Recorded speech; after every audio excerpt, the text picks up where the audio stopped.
Hi, Rory Z here from the Rory Z Hypnosis Academy. And this video is all about how to get practice doing hypnosis if you haven't really done any hypnosis before. And it's a really interesting topic and something that anyone pretty much who's getting into the hypnosis world is going to or has faced at some point.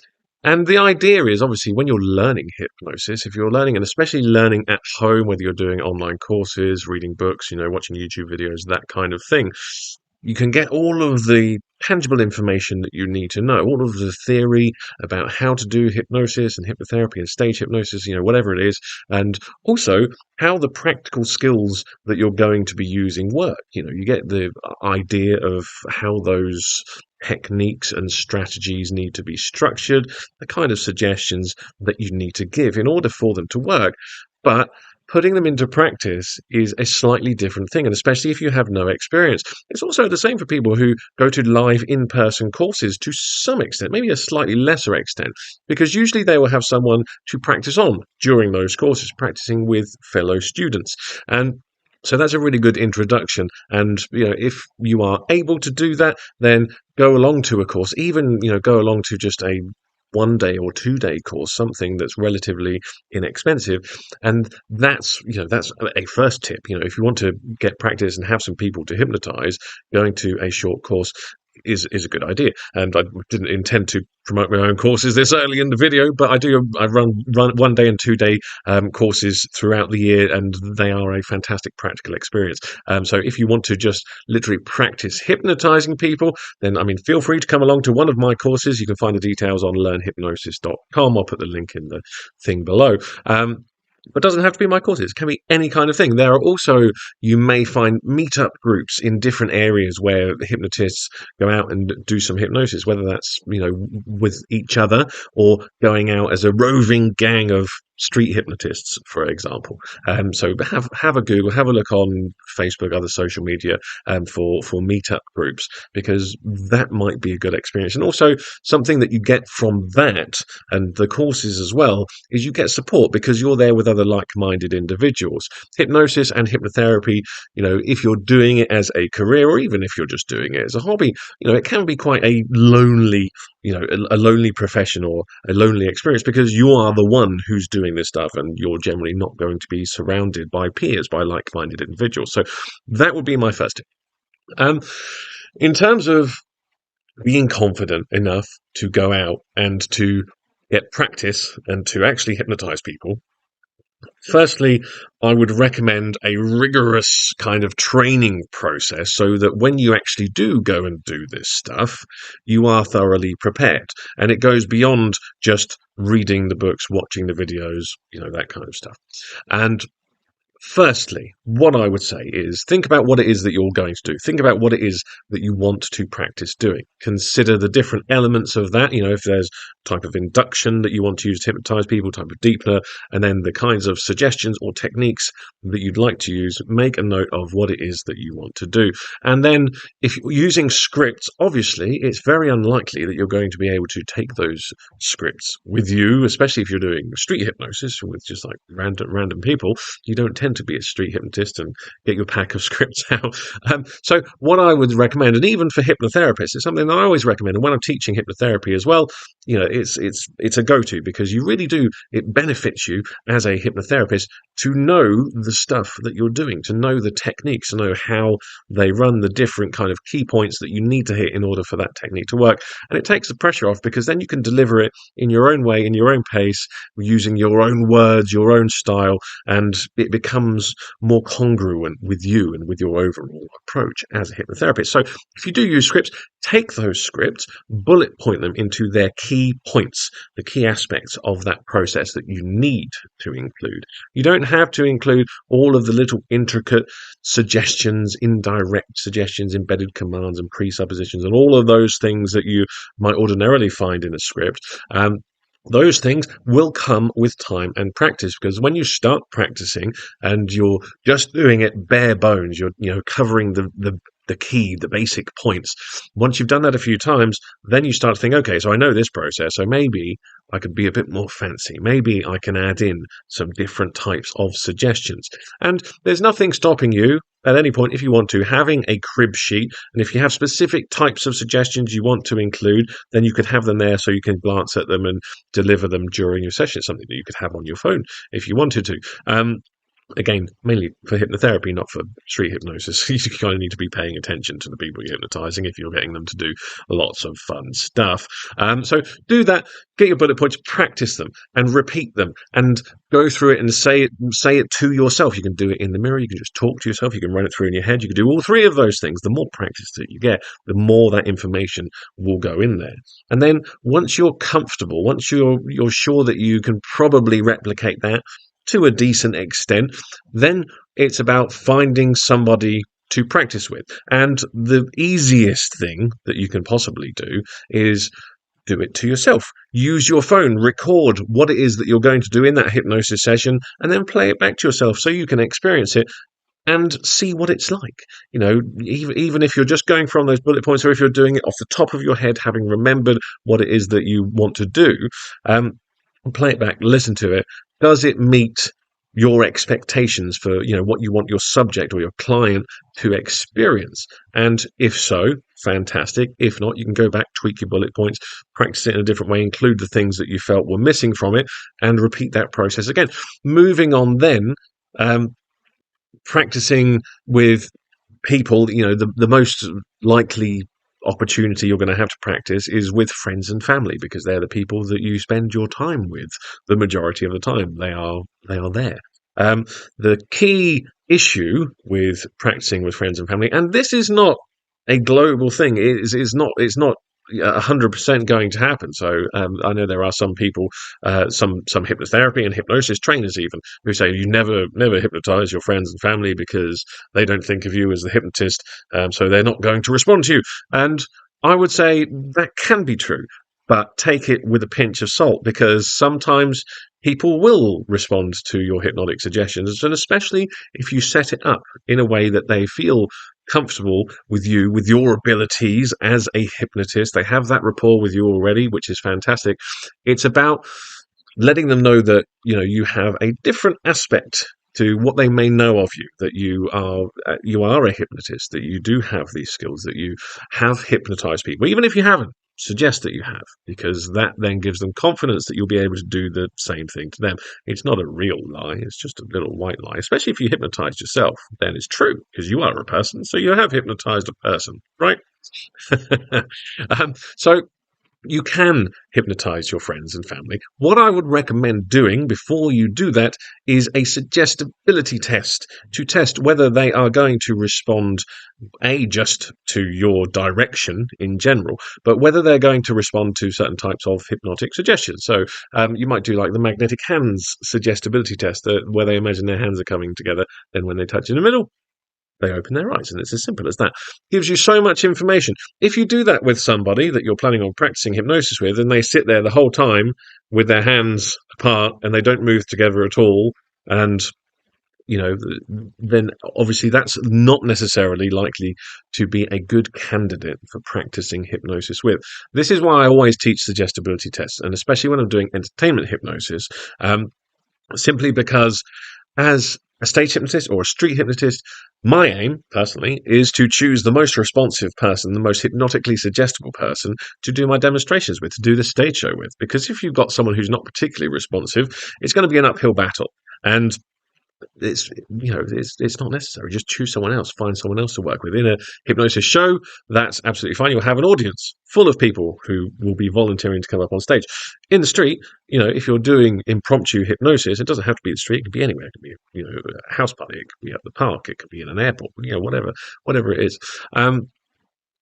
But you're not necessarily going to see those people ever again in your life, and they don't know who you are, and it's not like they're going to say, oh, well, they came up to me and they did this thing with my hands, and then they didn't hypnotize me, so that must mean they're a terrible hypnotist. Let me go on TripAdvisor or Trustpilot or whatever and say that person is a terrible hypnotist. It's not going to happen. They're going to forget about it, probably within 20 minutes, half an hour, and it's not going to affect you in any way. It's kind of like those salespeople or those charity people that you see on the streets, and you kind of have to get into that mindset of the fact that you're going to approach potentially a bunch of people, and some of them are going to say no straight away. If you're looking to get street hypnosis volunteers, some of them are going to say no, and that's absolutely fine, because it's their choice at the end of the day. You can't make someone volunteer for your hypnosis demonstration or practice session. So if that happens, don't worry about it. If you have someone who's like, yeah, I'm really interested, you can start off, let me just show you a little something first and do your suggestibility test. Then, if they don't respond very well to the suggestibility test or don't respond at all, it's your choice as to whether you continue and do something different. You might choose to do a different suggestibility test, like a catalepsy test, like the hand lock, to see if they respond to that differently to how they responded to the previous one, and if they do, then you can go ahead and hypnotize them if you like. There's nothing that says you have to hypnotize someone. You go and do a suggestibility test and you can say, well, that's it. That's a really cool demonstration of the power of your mind. I hope you enjoyed it. Feel free to take my business card, look at my website, go and see my YouTube channel, whatever it is. And you can use that as an opportunity. These people don't have any expectation. They don't know what to expect because this is a completely new experience for them. So it's entirely up to you how you run that experience. But yeah, let's step back a bit, because I've started talking about going out and doing hypnosis in the street. I've got a list of things that I'm not even looking at that I was going to be talking about during the video. So yes, so people in your family, your friends, can sometimes think of you as not a hypnotist because you haven't been up until a certain point in your life, and that's something that is really good to change. If you have a person that you can practice with, it's a really good plan. I like to get videos of people who I'm hypnotizing. So if you find someone who's a really good subject, you hypnotize them, have a video of it, you can then use that with other people as social proof, and you can give them your phone with video on it and say, this is someone that I hypnotized earlier, so that they can see that although they've never seen you do any hypnosis before, and you're just you, who's their friend or their brother or their son or whatever, but actually, wow, here's some hard, tangible evidence that you actually can hypnotize people. And that's a really helpful thing, because all hypnosis is self-hypnosis. So if someone is not willing to allow themselves to go into hypnosis, so if they don't believe in you as a hypnotist, if they don't trust in your abilities, they won't let themselves go into hypnosis. A bit of proof that you can do this is a very helpful thing that will convince them that, well, if they can do it to someone else, then obviously they may be able to do it with me. And it really, really does help. If you want to step before going and hypnotizing friends and family, then something that it's not something that I will commonly suggest, but it's something that can help you if you have no other option, is someone who's willing to volunteer, but they're not letting themselves go into hypnosis.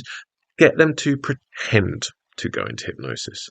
Sounds like a bit of a cop-out, but it gives you the all-important practice opportunity. So tell them, I'm not going to hypnotize you. I'm just going to run through my hypnosis routine that I'll be doing when I go out and hypnotize other people. What I would like you to do is act as if this is working. Act as if you're going into hypnosis and give me the responses that I'm suggesting during this session. Are you happy to do that?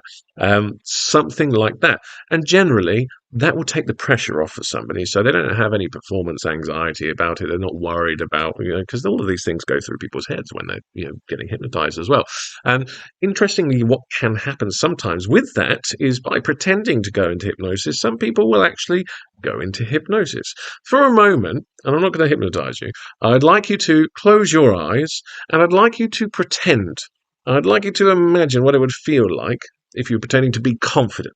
Feel that pretend feeling of confidence in your body, wherever you might feel it, whether it's in your core, in your chest, in your head, feeling your body, how that would represent it to you, how your posture might change, how your feelings, how your emotions might change. Feel that now. Pretend to feel that now. And then open your eyes. And interestingly, like with pretending to go into hypnosis, pretending to be confident will actually usually generate a feeling of confidence. And it starts off as pretend confidence and develops into an actual feeling of confidence. And the same thing is true of hypnosis. So even if you're asking someone to pretend just so that you can get practice, it may end up leading into a full hypnosis experience. So treat it as such and go through everything that you would go through, do a full awakening at the end, just to make sure that if they have gone into hypnosis, you do awaken them fully. And always get feedback afterwards. Feedback about how they found it, about how they, if there was anywhere that they feel that you could have improved the suggestions that you were giving, anything that you might have left out, anything about your demeanor, your delivery. All of these things are integral to improving and developing as a hypnotist. So those are the main options. Also, if friends and family aren't going to work for you, then friends of friends is another fantastic option. So you can talk to your friends, you can talk to your family, and you can get them to put feelers out as to whether anyone would like to experience hypnosis. And if you're doing this for therapy purposes, you'll generally find a really good uptake on that, because people will often want a free or low cost therapy session. It's important if it is therapy that you're doing and you're just starting out, so you may or may not have a broad experience with therapy, that you ring fence it and you only do things that you are, you feel you are qualified to do, things that you have studied, that you are able to work on. And obviously, if you're doing therapy, be aware of all the safety elements, not to hypnotize people who probably shouldn't be hypnotized, and how to deal with abreactions and all of the basics, the fundamentals of hypnosis. If you don't know those, I'll pop some links below, and you can find more information on my website, learnhypnosis.com. But yeah, you can do. There's nothing stopping you from doing free or low cost therapy sessions to get people through the door to practice. That's a great way to get started. And that's kind of what I did when I started doing therapy. I started on myself. I used to be really unconfident. I wouldn't be doing this right now if I hadn't done hypnotherapy on myself. So I started on myself and did some recordings, and then started doing all of those practice elements, bullet pointing things, learning how they worked, repeating them so they were lodged in my brain.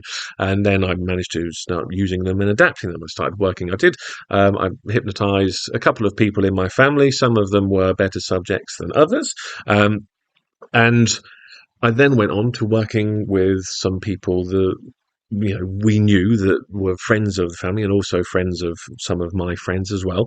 And then started doing low-cost therapy sessions. And alongside that, I was doing the entertainment side of hypnosis as well.